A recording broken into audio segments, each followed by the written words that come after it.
We face one of the hardest battles of the modern age, not a war of weapons, but of attention. You're not talking to anyone, yet your mind is louder than the room around you. You refresh your inbox every 30 seconds, waiting for good news that never comes. You scroll through your phone, your thumb moving faster than your thoughts. You're not searching for joy. You're searching for relief. You lie in bed at night, phone on your chest, mind racing with everything left undone. You're tired, but it's not your body that's exhausted. It's your soul. You wake up restless. You go to bed unsatisfied. And somewhere in between, you wonder why life feels like running underwater. You're not broken. You're overstimulated. You've been programmed to chase comfort and call it peace. The realization. Every tap, scroll, and notification teaches your brain to crave easy rewards. They feel good in the moment, but slowly steal your ability to feel at all. Your brain is ancient, wired for survival, not stimulation. It can't tell the difference between a predator in the wild and a flood of dopamine from your screen. The Stoics saw this pattern long before algorithms existed. They warned that pleasure without purpose makes the soul soft. Marcus Aurelius wrote, "Nowhere can man find a quieter or more untroubled retreat than in his own soul." That retreat, you've simply forgotten how to reach it. But here's the good news. The same brain that got hijacked by distraction can be rewired back to discipline. Neuroscience calls it neuroplasticity. The Stoics called it self-mastery, different words, same truth. Your mind becomes what you practice. You've practiced reaction. Now it's time to practice control. The moment everything stops. You ever have one of those moments when life just goes quiet? Not peaceful quiet, empty quiet. You're sitting there. Maybe it's 2 a.m. Your phone's screen glows like a small sun in the dark. You've scrolled past the same headlines 3 times. You don't even know what you're looking for anymore. Then it hits you. You're not consuming information, it's consuming you. You put the phone down. And for the first time in months, you actually hear the sound of your own breathing. At first it's uncomfortable, then it's haunting, then it's honest. That's silence. That's your real life, waiting behind all the noise.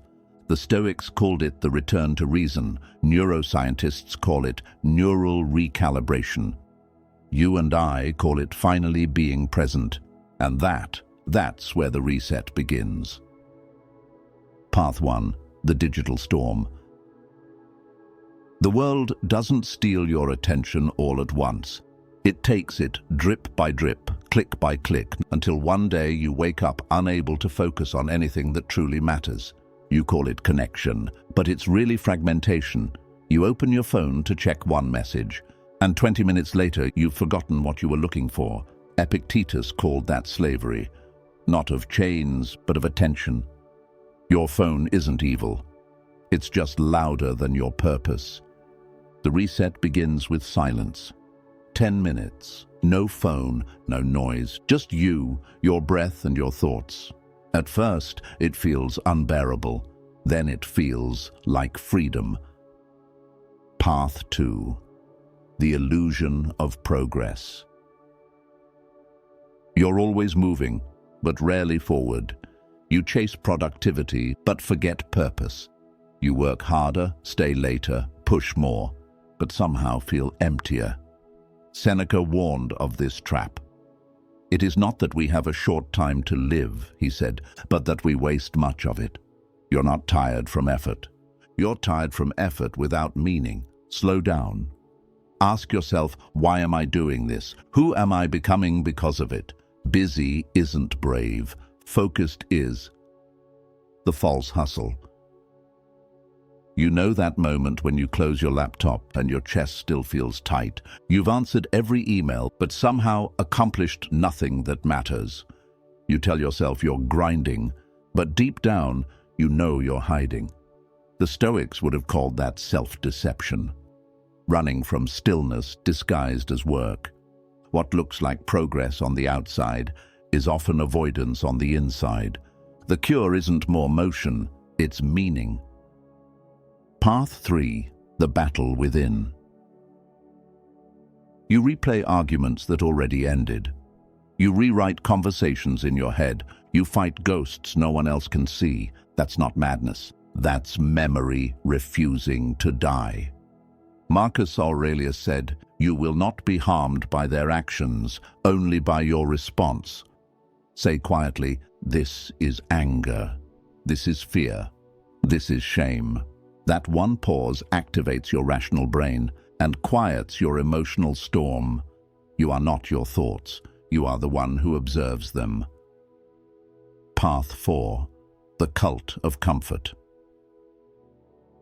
Comfort promises peace, but delivers decay. You skip one workout. Hit snooze one more time, scroll 5 more minutes. You call it rest. It's not rest. It's rust. Seneca slept on the floor. Cato walked barefoot through snow. Your brain thrives on challenge. Controlled discomfort builds confidence. Discomfort is not punishment. It's preparation. The quiet regret. You tell yourself, "I deserve a break." Then hours later, you feel that hollow ache in your chest, the weight of another promise you didn't keep. It's not laziness that hurts you. It's betrayal. Self-betrayal. The Stoics called that moral dissonance. Each broken promise weakens the bond between you and your own word. Start small. Keep one promise tomorrow morning. Feel how your spine straightens when you do. That's integrity returning. Path 5. The shadow you hide. There's a version of you you've stopped acknowledging, the one who failed, who lied, who quit. You bury that version under noise and busyness, but they're still there, waiting to be understood. Carl Jung said, "Until you make the unconscious conscious, it will direct your life, and you will call it fate." Sit with your shadow. Ask what it's trying to teach you, then thank it and move forward lighter. Path 6. The truth about time. You act like time is renewable. It isn't. Every scroll, every argument, every delay is a trade, and the currency is life. Marcus wrote, "You could leave life right now. Let that determine what you do, say, and think." You can't control how long you live, but you can control how awake you are while you're here. The missed moment. There's sunlight outside your window and you don't see it.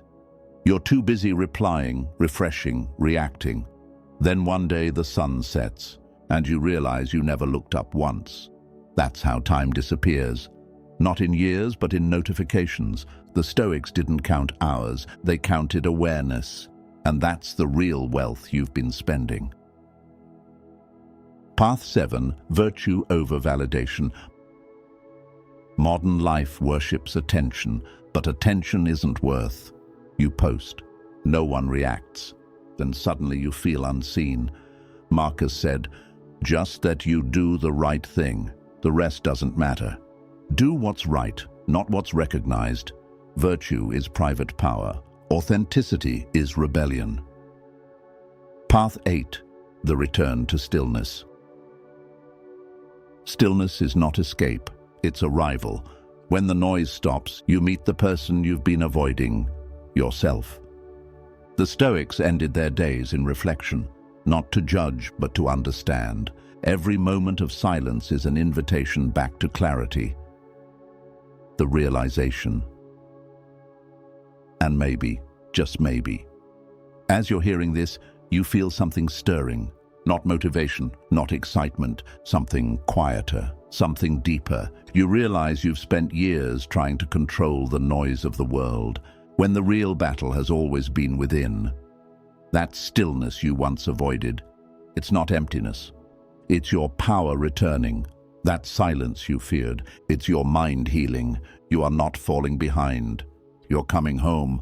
The Stoics didn't seek escape from life. They sought alignment with it. And when you begin to live by that truth, everything changes. That's where the reset begins. The reset. Silence the noise. Embrace discomfort. Master emotion, face your shadow, remember time. Choose virtue. Every moment you give to distraction is stolen from purpose. And every time you choose presence, you take your life back. One breath at a time. If any of this spoke to you, if it hit home, even just a little, please click that like button. Share it with someone who's fighting their own storm, because when you share something that moves you, you remind yourself of what matters. Leave your reflection and comment below. Thank you for your time, your trust, and your will to grow.